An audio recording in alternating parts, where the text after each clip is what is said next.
Muy buenas tardes. Bien, aquí con chistes locales. Bienvenidos a tu programa Café Psicoanalítico. Y bueno, antes que nada, preséntense, por favor.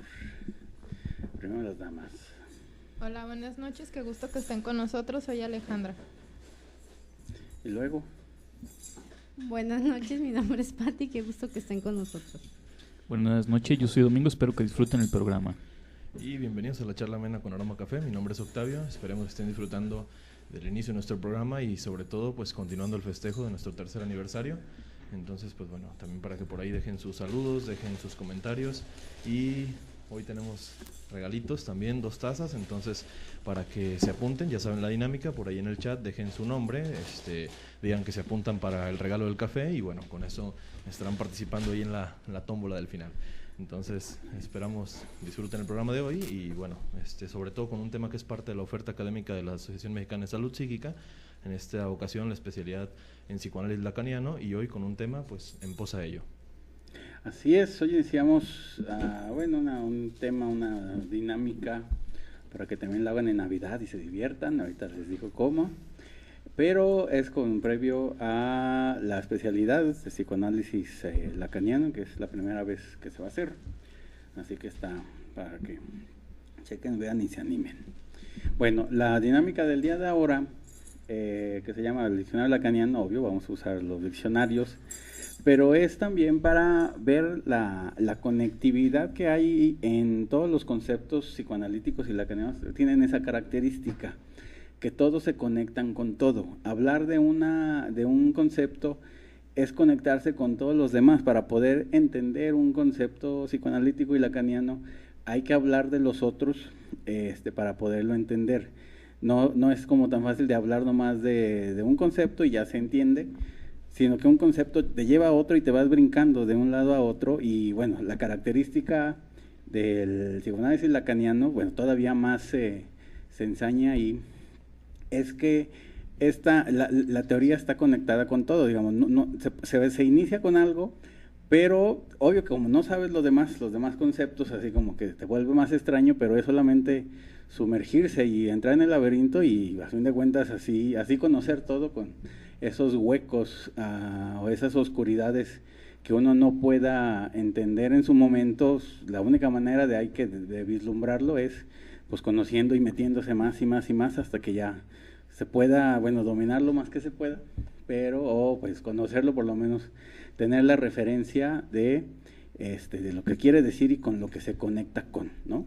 Porque otra característica de la teoría lacaniana es que hablar del individuo es exactamente igual que hablar a la vez de lo social o lo sociable de la persona. Así que van intrincados uno con el otro. Hablar de una persona es hablar de toda la sociedad. Hablar de algo simbólico es hablar igual de algo imaginario y de algo real, así que todo va intrincado con todo.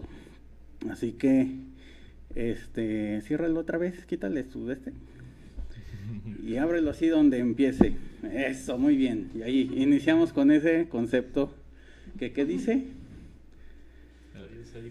Eso, muy bien, iniciamos con lo pesado, muy bien. Muy bien, entonces, bueno, en primer lugar, ¿qué dice ahí la introducción? Es el segundo estadio, siguiente el estadio oral. El estadio sádico-anal está regido por la erogeneidad de la zona anal. Esta organización libidinal se liga a las funciones de expulsión y de retención y se constituye alrededor de la simbolización de las materias fecales, objeto separable del cuerpo, del mismo modo que el seno. Muy bien, y entonces... Sí, totalmente cierto. A nivel biológico, pues, correctamente, eso es.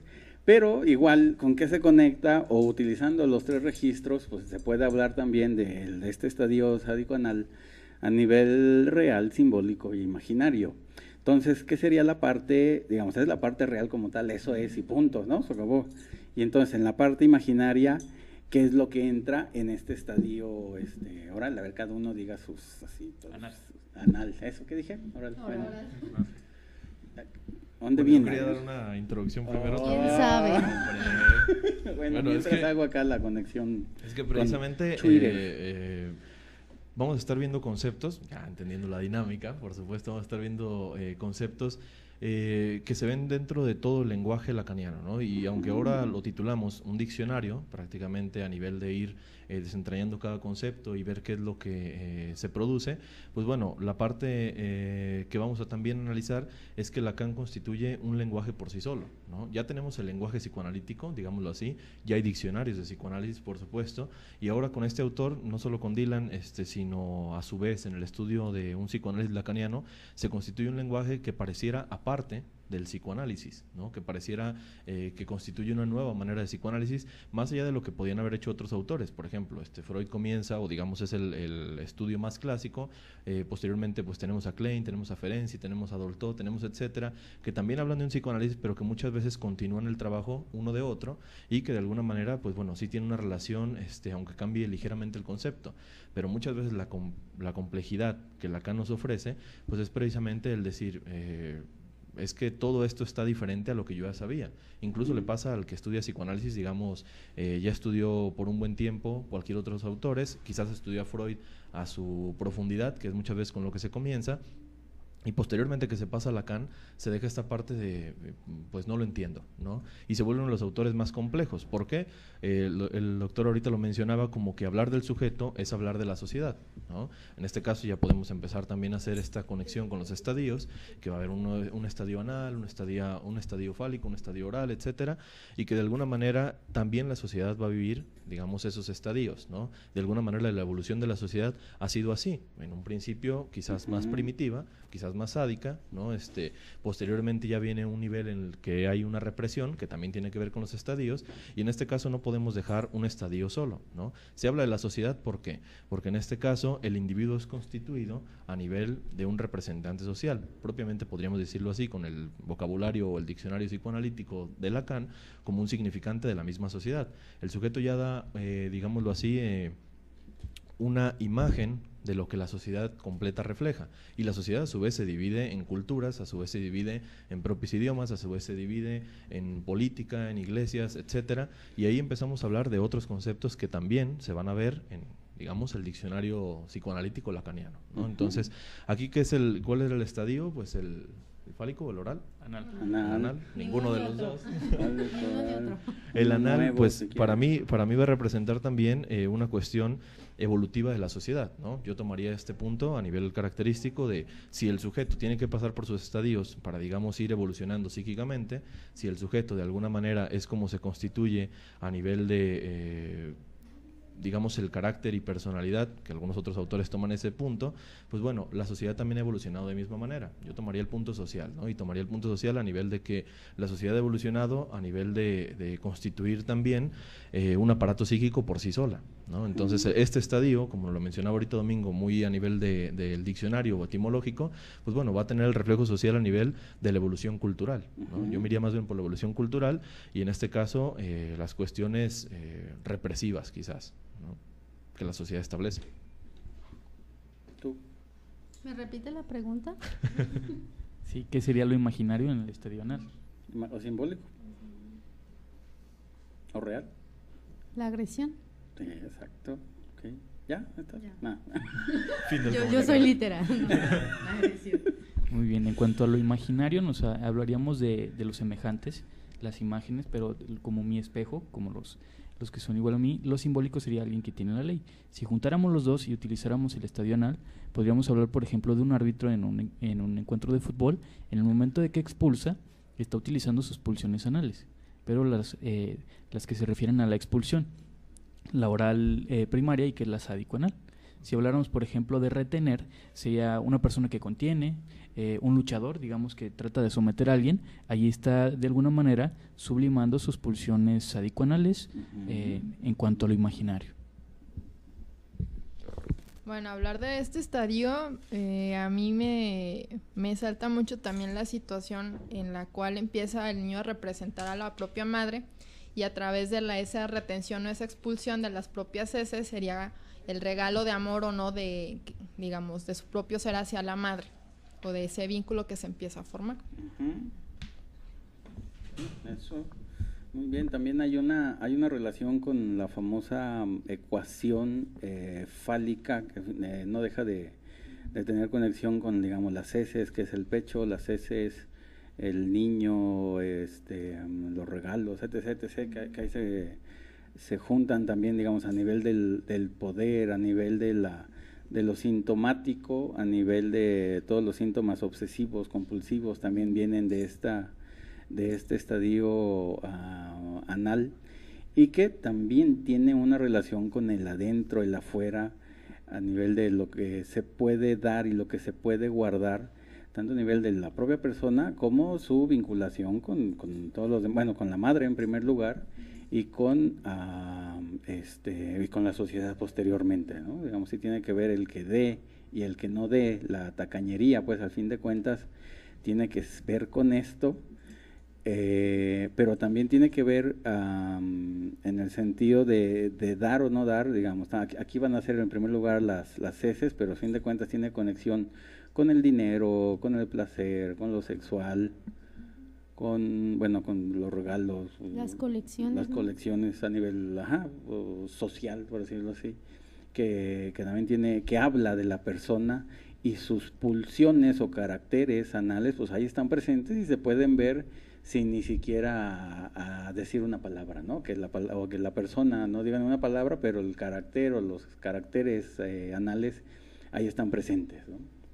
Incluso no en depósitos como estos, que sería así como el factor económico o el factor, digamos, que se mencionaba como qué tanto da el sujeto, qué tanto no da, también la cuestión vinculatoria, que ya lo mencionaba, pues a fin de cuentas en la sociabilidad, ¿no? En este caso, qué tanto extiende el sujeto sus círculos sociales, qué tanto extiende incluso la misma palabra, porque en este caso puede ser la persona que se reserva el comentario, ¿no? Puede ser la persona que en este caso se reserva completamente la opinión, y en este caso pues tampoco suelta, digamos, esta cuestión vinculatoria con el otro, ¿no? Entonces también tiene que ver a término muy genérico a nivel de lo que les mencionaba en la anterior participación, a nivel del comportamiento, ¿no? Que para algunas otras disciplinas el comportamiento así como tal, que digan es una persona muy cerrada, ¿no? Una persona muy introspectiva, o una persona que no sale de sí mismo, ¿no? ¿Y qué es esto? Pues a fin de cuentas el vínculo que pongámoslo así, se regresa hacia sí mismo, y que en este caso la vinculación no es con la sociedad, sino la vinculación en este caso, digamos, es la persona que quizás siente la sociedad no me merece, o yo no soy igual a los demás, o yo no puedo vincularme con nadie porque nadie se parece a mí, ¿no? Entonces la cuestión es, si el otro no hace la función, tanto de este espejo, tanto de esta empatía, tanto de esta cuestión vinculatoria a nivel transferencial, pues la transferencia se queda en sí mismo, ¿no? Y en este caso quizás también se me ocurre, se deposita muchas veces en objetos, ¿no? Veamos este comportamiento de la persona que no sociabiliza, pero quizás sí sociabiliza a nivel, como ya lo mencionaban, con una colección.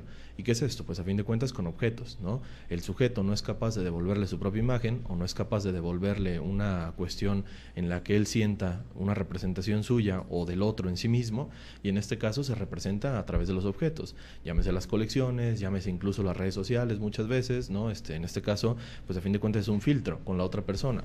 Cada persona muestra la característica que quiere mostrar en las redes sociales, o así se pensaría. El bloquear y el compartir no deja de ser este carácter anal. Y en este caso, pues es bajo esa cuestión en la que sí me parezco con el otro, pero quizás porque pongo estados similares, quizás porque nos interesan las mismas cosas, quizás porque estuvimos en tal mismo lugar, ¿no? Entonces, incluso este fenómeno, las redes sociales, que sería un fenómeno, pongámoslo así, más moderno, a nivel que sale de aquellos estudios lacanianos que se hacían de la sociedad del tiempo de Lacan, valga la redundancia, pues ahora vemos que también son aplicables. Es una sociedad cibernética, y en este caso, ahí puede darse una mayor empatía, muy entrecomillada, pero por la cuestión que así me puedo vincular con el otro, porque el otro a fin de cuentas no acaba mostrándome quién es. El otro me muestra solo una faceta de sí mismo, ¿no? Entonces ahí el sujeto es cuando también en algunas lecturas de Lacan se dice el sujeto se convierte en su propio significante. El sujeto muestra la única parte que quiere mostrar, o la parte que le exige el otro, ¿no? Entonces ahí va una cadena, y ahí conectamos con otro de los, digamos, palabras que podemos encontrar o conceptos que podemos encontrar en el diccionario. Entonces haciendo en posa esto que decía el doc, que todos los conceptos se unen. Estoy llegando, ¿no? Pues, y ahora te aventaste 10 minutos.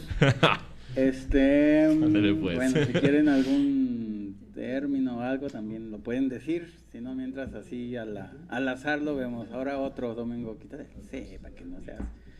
Eso, así. ¿Qué dice? ¿Cómo no? Cualquier negrita que venga ahí. Eso no me gusta. Ok, el famoso objeto A. Órale, tú inicias.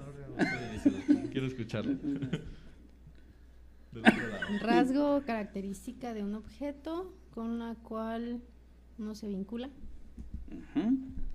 Bueno, De diccionario también. el diccionario. No, pero no, no, es que no viene la de esta, así. Así lo que venga. Lo que venga, pues es ahí. Bueno, hablando de objeto A, sería un rasgo en particular, pero que no va a ser repetitivo para cada persona, que de alguna manera eso lo va a vincular con ese primer objeto que en alguna ocasión, tuvo presencia en el psiquismo del sujeto. No sé. El objeto A también tiene la característica de que tuvo que estar presente ahí en algún momento y queda inconsciente. Por más que lo llegáramos a buscar, va a quedar siempre una parte inalcanzable para la persona y va a ser ese no sé qué que les gusta de las personas, ese no sé qué que me gusta de la comida de alguien, ese no sé qué que me gusta de un cierto vehículo en especial. Incluso se puede hablar de diferentes tipos de objeto A.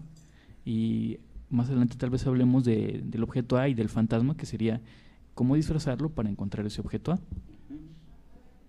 Bueno, yo continuaría brevemente. Hoy continuaría brevemente con esta característica, pero que surge o se vincula, por aquí lo conectaría con los conceptos que ya habíamos tratado en la palabra pasada. En este caso sería la vinculación que se tiene, pero aquí no es literal con el objeto, no es la cuestión de como lo explicaba, el sujeto se conecta con objetos porque no se puede conectar con el resto de los sujetos. No, en este caso el objeto A también se deposita en la persona, y en este caso es la peculiaridad, como se menciona, que va a contener cada persona, pero a nivel que ni siquiera es propia, es lo que el otro acaba detectando en él. En este caso también lo haríamos de una transferencia, por supuesto, de orden inconsciente, y que en ese momento esa peculiaridad, ese no sé cómo, ese no sé qué me gusta, pero a fin de cuentas me gusta, pues es esta parte que quizás ni siquiera es poseedor el sujeto mismo, sino en este caso el que ve en el otro es el sujeto que, digamos, está deseando, o el sujeto que fantasea con tal cosa, ¿no? O el sujeto que se siente atraído por tal peculiaridad. Entonces, ese es el objeto A, que ni siquiera es que sea relativo o que sea un objeto, sino como tal la peculiaridad, ¿no? La característica, y que incluso el sujeto no controla. El otro es el que la ve en mí mismo. Sí, el objeto A es lo que nos va a hacer elegir o no elegir a alguien, así de cuenta. Si lo tiene, lo vamos a elegir, sea una persona, sea una cosa, sea una profesión, sea lo que ustedes quieran, es con lo que nos vamos a quedar, ¿sí? A fin de cuentas, sea para bien o para mal, pero si el objeto A está presente en eso, o en ello, o en ella, o en él, ahí nos vamos a quedar, lo vamos a elegir, ¿no? Otro. Eso aquí, rápido, para que lo hagan también en Navidad. El saber, ¿qué es el saber? Sí. Es una red formada por los significantes que determinan concretamente en una estructura de repetición la relación de un sujeto con lo real. Ok, con lo real. Con lo real. Ok. No, como que no. Sí. Échale. No saber. No saber.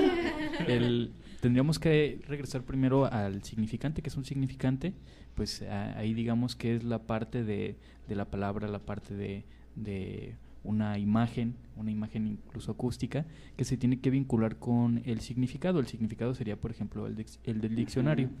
El saber sería todo el conjunto de diferentes significantes y que a su vez tienen que tener sus propios significados y que se van a conectar con lo real. Lo real es lo que está fuera de nuestro control, lo real es lo que no se puede nombrar. Digamos, sería todo el conocimiento completo, pero sería imposible alcanzarlo.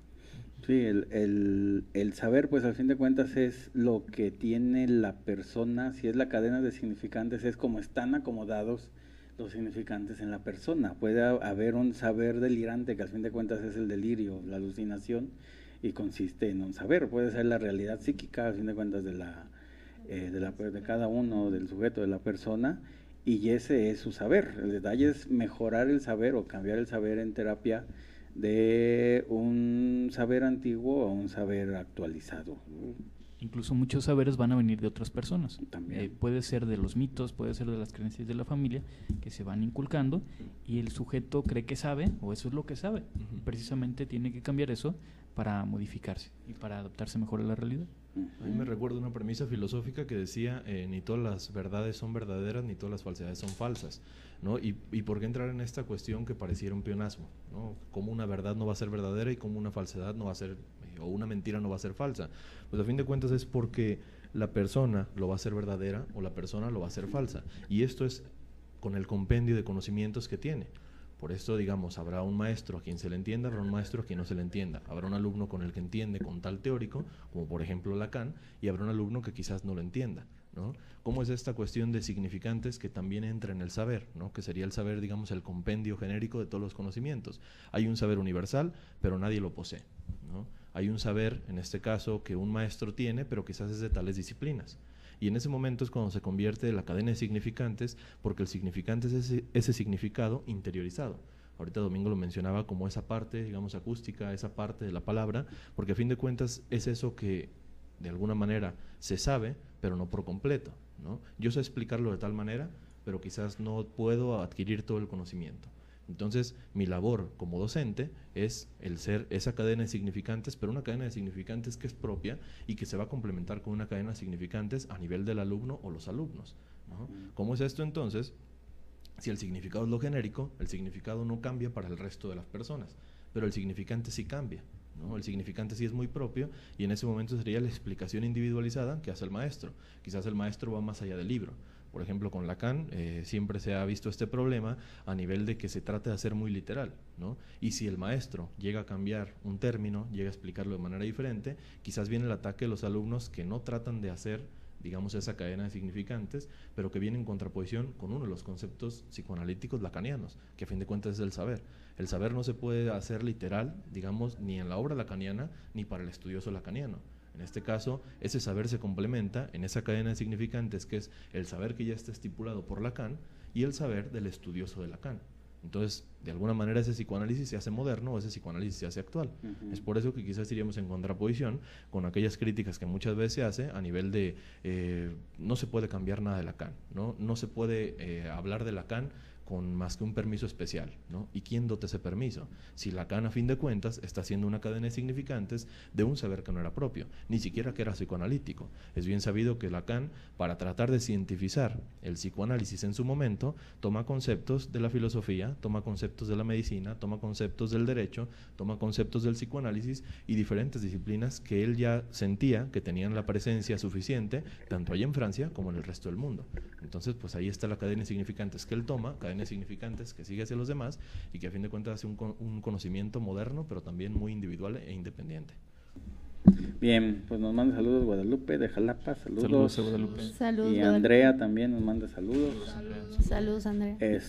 Bueno, para que se apunten a las tazas, hay 2 tazas, la otra vez quería alguien, ya no me acuerdo quién era, pero pues se apunte y ahí está, pues, nomás que nos acuerde.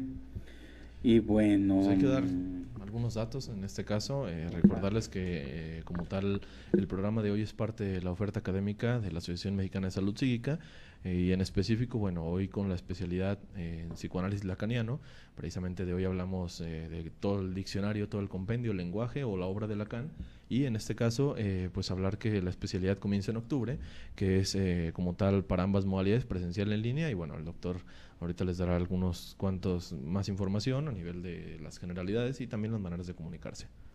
Sí, bueno, ahí está en el póster, en la página del Café Psicoanalítico, en la página de la asociación también de Facebook, la Asociación Mexicana de Salud Psíquica, en la página como tal, web de www.saludpsiquica.com.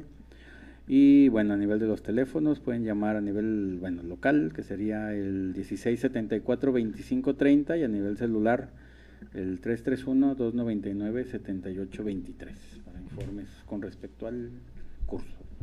Entonces recuerden que de cualquier manera ahí siempre queda anexado la publicidad, los números para comunicarse, los links que también pueden buscar ahí en Facebook, el contacto directo que es AMSP GDL.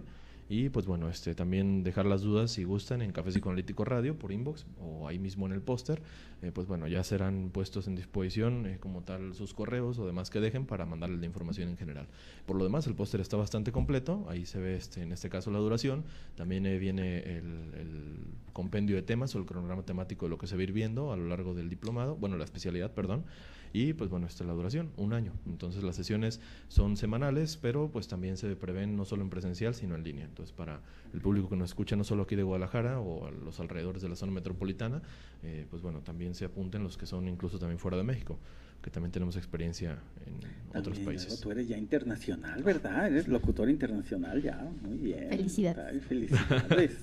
Gracias. Ya vas a ser el internacional, licenciado Octavio. Ya, así es. Para que en tus tarjetas de presentación lo pongas. Locutor internacional. Sí, así lo voy a poner. Aquí tenemos, bueno. Mónica Ramírez dice, buenas tardes a todos. Saludos a Mónica. Saludos. ¿Y qué van a regalar? Pues las tazas para que se apunten. Ahí están las dos. Antonio Prado también, saludos. Nos manda saludos. Muy bien, pues otro concepto. No, Klein. Pues pon. Que esto no está truqueado, va dándole- Mira. Ay, no, ese no me gusta, ay, ese tampoco. ¿Qué pues? Se No, no, no, repite, pero digo que no primero, está, que dijimos que el digo que no está primero. truqueado porque... Ven, ahí está, Klein. Era Klein. A ver, Ah, ahí está. Bueno, de hecho sí tenemos algo que hablar de Klein. Eso, ¿no? ¿Que no? ¿Qué tiene que ver Melanie Klein? Melanie Klein era, digamos, la que seguía de Freud. Alguien tenía que llegar a tomar su batuta, a seguir con el psicoanálisis, y Lacan se ofrece a traducir los libros de Klein al francés. Comienza a leerlos, pero se da cuenta de que había cosas que no le gustaban, pero sí toma ciertas claves de ahí. Hace rato incluso hablábamos del objeto A, y precisamente se basa en el objeto bueno y objeto malo para tomar la concepción del objeto A. Un objeto parcial de Klein. Ujú. Ahí lo saca. Sí. También ahí toma la ecuación simbólica, que después lo vincula pues con lo real, lo imaginario, lo simbólico, con la metáfora del nombre del padre y otras cosas que quizás también vamos a seguir viendo adelante. La fantasía inconsciente, a fin de cuentas, de ahí saca también Lacan el Fantasma. concepto de del imaginario y del fantasma, a fin de cuentas. Entonces sí, también que digamos, nunca se hablaron como tal ellos en su vida real, en la vida real, pues, porque estaban totalmente peleados, pues, ahí se criticaban. Entonces nunca hubo, bueno, al principio de los 40 sí hubo como cierto contacto, pero ya después ya de los 50 a los 60, ya se murió Klein en los 60, pues ya jamás se volvieron a hacer un intercambio, pero bueno. Todos son contra considerados todos. los tres grandes, Pero a fin de cuentas. al fin de cuentas también Lacan se basa tanto en Freud como en Klein, digamos, son las dos teorías que estaban en boga en ese momento y eran importantes y tenían mucha teoría. Él estudia las dos para poder hacer su propia teoría, no solamente es Freud lo que estudia, sino también es un retorno a Freud y a Klein. Entonces, lo que no lo reconozca es otra cosa, pero también está Klein muy presente en la obra de Lacan. Pues ahí estamos. Lo que pasa es que bueno, cualquier autor, cualquier como tal, incluso traductor, muchas veces cambia los conceptos como para dejar su marca o su huella, ¿no? Por ejemplo, es algo característico con acá uno que parecería el intérprete de los psicoanalistas, que es Nacio, que muchas veces en las primeras obras sí es más fidedigna, como tanto traducción como interpretación, y posteriormente ya empieza a sacar una teoría que parecería muy propia, ¿no? Y empieza a cambiar los conceptos. Si por ahí checan la cronología de la obra de Nacio, que también tiene tanto de Freud, tanto de Lacan, etcétera, pues bueno, primeramente sí se dedica nada más a hacer el aporte, que viene así como de traducción, y hacer el aporte de un tanto de su interpretación, ¿no? Pero una interpretación que no trata de contradecir en lo más mínimo al autor, y después ya empieza a hacer como su propia teoría, que a fin de cuentas cualquier autor lo va a hacer. Entonces, pues tanto no se va a aceptar que estoy copiando prácticamente los conceptos pasados, sino que voy a decir, bueno, es que yo los tomé y los adapté y ahora están con otro nombre, ¿no? Pero pues incluso como esto el objeto parcial, objeto A, pues se ve la característica similar a gran escala, ¿no? Entonces, bueno, no dejan de ser los tres grandes, pero pues cada uno hablando del psicoanálisis a su manera, ¿no? Otra vez con ese supuesto saber que cada uno tiene. Y vamos con otro concepto. Otro concepto. Bueno, sí, otro concepto. Aviéntate a ver la ruleta. El padre real, padre imaginario y padre simbólico. Dice que son registros diferentes bajo los cuales se presenta la paternidad en la medida que remite en su compleja función. ¿Qué sería, por ejemplo, el padre real? Pues literalmente el padre biológico. Padre imaginario sería alguien que fuera como un espejo, alguien que fuera semejante, un padre que tiene que someterse a las mismas reglas que el hijo, y el padre simbólico sería aquel que pone la ley, aquel que da las reglas, y no necesariamente tiene que ser el padre. Pudiera ser incluso la madre al nombrar al padre, pudiera ser un maestro, pudiera ser un sacerdote, un tío, un abuelo, un instituto, digamos, la policía, podría ser como una especie de padre simbólico. La iglesia. Totalmente, digamos, realmente siempre tenemos 3 padres y siempre hay 3 madres pues, a la vez, ¿no? Pues, entonces... Huérfanos no hay. Nunca hay personas huérfanas, eso es totalmente cierto, y siempre hay padres de dónde escoger. Si no les gusta uno, pues está el otro, ya está el otro, y si no les gusta la madre, pues está otra, y ya está la otra, pues ¿cuál es el problema?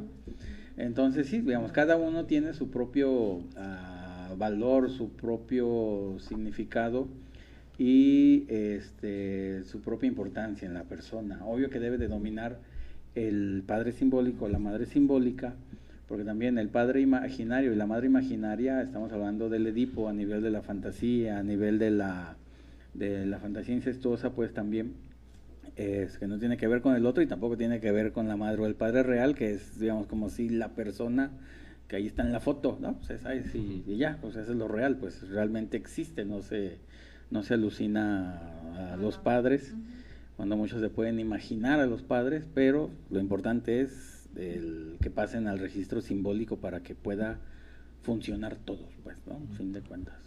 Recuerdo un caso de un chico que era huérfano, digamos, nunca había conocido a los 2 padres, ¿no? Pero sin embargo fantaseaba mucho con el papá y fantaseaba mucho a nivel de que lo obedecía.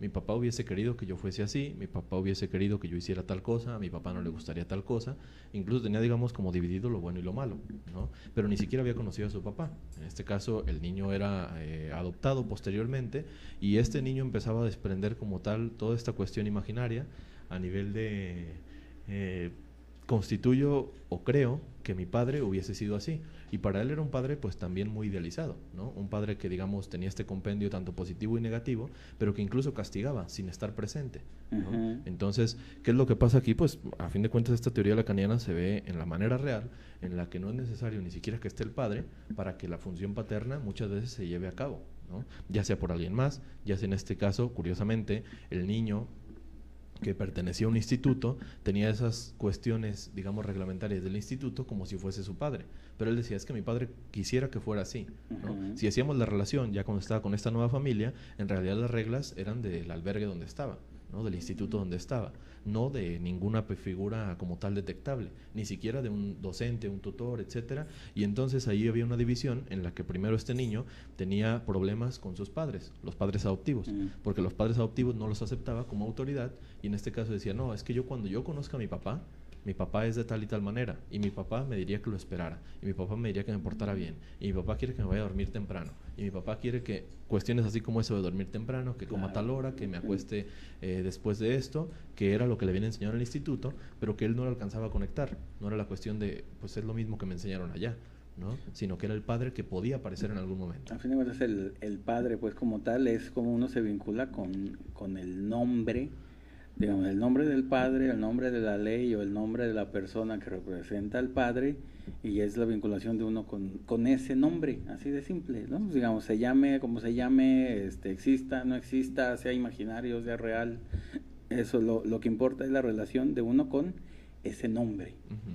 Y eso es algo más, otro. Bueno, que al final también ocurre una propia identificación con esas características que trata de implementar el padre y que al final de cuentas las hace propias, y al final eso también es generacional. Aquello que yo introyecte de ese padre simbólico también queda en el registro, que probablemente vaya a ser de mi propio hijo, y esa es como la propia referencia que siempre va a tener también en esa cadena de significantes, ¿sí? Que al final siempre es transgeneracional. Sí, realmente la película de Lucy, ¿no la han visto? Sí. Digamos, ahí se plantea el concepto de la inmortalidad, ¿no? Entonces, de que cuando la célula es inmortal, cuando el ambiente es hostil, y cuando es favorable se reproduce. Pero digamos, en cierto sentido eso transgeneracional, pues realmente nosotros como personas no somos seres nuevos, porque somos seres hechos con genes de otros ya pasados, a fin de cuentas somos somos y al mismo tiempo somos nos diferenciamos, pero somos a la vez nuestros abuelos, nuestros antepasados, nuestros tatarabuelos, porque viven en nosotros. A fin de cuentas el apellido desde dónde viene, ¿no? Si seguimos repitiendo lo mismo, los mismos genes, las mismas familias, el mismo inconsciente, entonces pues somos la repetición realmente no somos un ser nuevo, somos muchos a la vez, ¿no? Incluso se pueden manifestar, aunque no quisieran algunas personas, el nombre del padre, digamos, aunque no estuviera ahí, alguna característica física, alguna característica de una enfermedad, la manera de caminar, la manera de hablar, pero de alguna manera vuelve a aparecer ahí para recordar que sigue siendo hijo de ese padre y ese padre a su vez fue hijo del abuelo. Y se va reproduciendo todo eso. A fin de cuentas, digamos, bueno, con los hombres se puede identificar más el apellido, que es el paterno, y el nombre, pues cuántos con nuestro nombre ha habido en nuestra generación anteriormente, ¿no? De seguro 1, 2, 3 por siglo, ¿no? Entonces, pues al fin de cuentas somos el mismo, dices tú, pues es la misma persona por los siglos de los siglos. Bueno, cosas que uno no entiende, pero ahí está. Bueno, con las mujeres es más difícil, pero pues con el puro nombre, ahí está, ¿no? Pues cuántas hay de su nombre a lo largo de la familia en un siglo, ¿no? Y siguen siendo la misma persona. Bueno, cosas para pensar. Luego que esta parte, bueno, mientras buscan el concepto por acá en la ruleta Domingo, esta parte es como tal muchas veces detectable cuando se persigue una misma autoridad a nivel familiar, ¿no? Es como la costumbre, a fin de cuentas, la costumbre que es lo que nos identifica a todos, lo que hacemos reiteradamente sin necesidad de que un sujeto como tal lo cumpla de mano directa o no. Entonces la costumbre, pues a fin de cuentas es el nombre del padre, ¿no? Que muchas veces sí es transgeneracional, pero muchas veces pertenece a una sola cultura. O claro, incluso, digamos, se habla de una humanidad, y en ese caso la humanidad pues también prevé un nombre del padre, ¿no? Entonces esto se puede aplicar tanto a un nivel muy particular como a un nivel muy genérico. Totalmente. ¿Cuál sigue? El siguiente concepto es la banda o la cinta de Moebius. No lo dice quería. Dice que es una figura topológica que proporciona una intuición muy simple de un objeto unilateral, a partir del cual Lacan pudo esclarecer en particular la relación de lo consciente con lo inconsciente, así como el funcionamiento de la interpretación. Bueno, antes se apunta Mónica Ramírez, Ismael Falconi, José Alberto Munguía. Muy bien, ya, ahí están, se apuntan. Muy bien, entonces, la banda de Moebius, ¿qué más hace y dice? La banda de Moebius alguna vez la reproducimos aquí e incluso subimos fotos, sí, si mal no recuerdo, al café. ¿Y cómo es esto? Pues a fin de cuentas... una sesión bien padre, histórica, apoteósica. Por ahí busquen en toda la línea temporal del café psicoanalítico en algún momento. Todavía no llegaban, apenas estaban así, todavía no nacían ustedes, no se dieron cuenta. Pero por aquellos entonces, Doc, y Domingo, si mal no recuerdan, exacto, hacíamos una cinta de Moebius aquí muy casera, a nivel de el público que no la conoce, pues es prácticamente este 8 invertido, que es el infinito, ¿no? Pero sin desconectarse, ¿no? Y que de alguna manera esta cinta por aquí la hacíamos, pues simplemente con el torcerla un poquito, pegarla ahí con cinta, y que de alguna manera veíamos cómo se iba a conectar desde un punto, aquí sería explicado el inconsciente con lo consciente, también esta cuestión que no se conoce con lo que sí se conoce, y que pues todo el tiempo iba a ser de alguna manera en un avance o cíclica, ¿no? ¿Qué era lo que iba a suceder? Pues que muchos momentos el sujeto iba a estar centrado en estos deseos más inconscientes y otras veces en la conciencia, pero a fin de cuentas sin despegarse el uno del otro, ¿no? Entonces este transcurso pues también no solo explica los preceptos que ahorita abordaba el doctor y Domingo a la lectura, sino también pues el mismo aparato psíquico. El aparato psíquico es uno, así como la cinta de Moebius es uno, y todo está conectado, ¿no? En ningún momento se puede separar, digamos, aquellas entidades yoicas, superyoicas o del ello, tampoco se puede separar lo consciente, el inconsciente, el preconsciente, sino que en algún momento el sujeto estará planteado o plantado en un momento inconsciente, preconsciente o consciente, y en alguno en su superyo, en el yo y en el ello, pero el sujeto avanza al igual que su aparato psíquico, ¿no? Alguna vez aquí lo han escuchado quizás así pronunciar, que todas las estructuras avanzan, ¿no? La cinta de Moebius puede explicarlo también.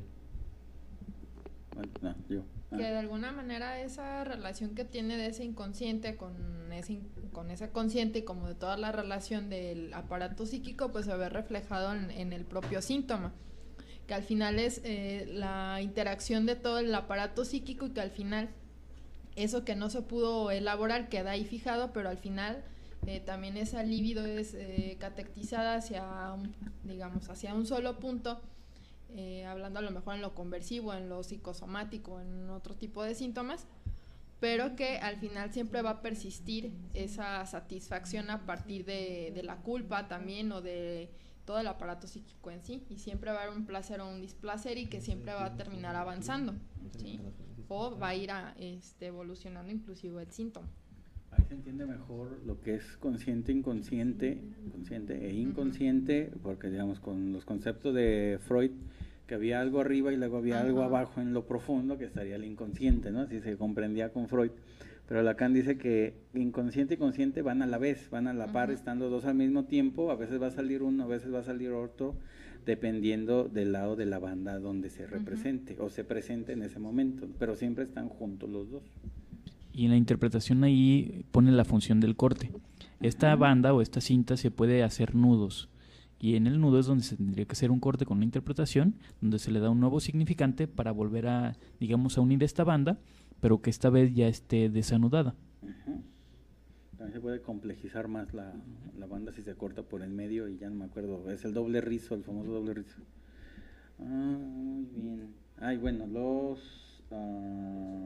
los ganadores: Mónica Ramírez es una, y José Alberto Munguía, para que se vengan.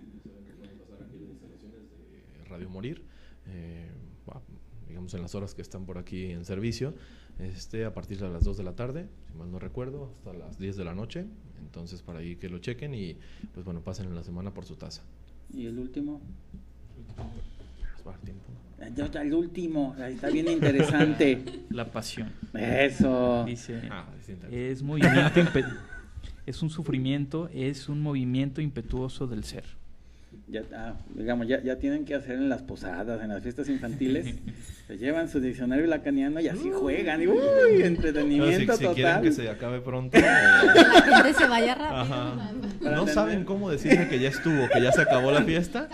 Saquen su ruleta de conceptos lacanianos. Híjole, qué pena, pero ya me tengo que ir. Obtenga amigos. Crucigrama, ¿no? Claro, crucigrama de conceptos lacanianos. Exactamente, también. ¿Ves? Tanta diversión hay en estos libros, que una potencialidad enorme, pero que no lo ven. Por favor, felicidad infantil y juvenil, y de niños de 0 a 99 años. ¿O no? Un minuto, bueno, pues despídanse. El internacional, por favor. Felicidades. Felicidades. Gracias por habernos acompañado nuevamente en la charla amena. Esperamos que nos acompañen también el siguiente jueves y cuando gusten en Café Psicoanalítico Radio en Facebook, escuchando los podcasts y demás programas que hemos retransmitido. Que tenga muy buena noche y feliz fin de semana. Buenas noches y buen fin de semana. Muchas gracias, hasta la próxima. Muchas gracias, que tengan una buena tarde. Recuerden apartar su lugar en la especialidad. Aparten su lugar, llamen, que se acabe.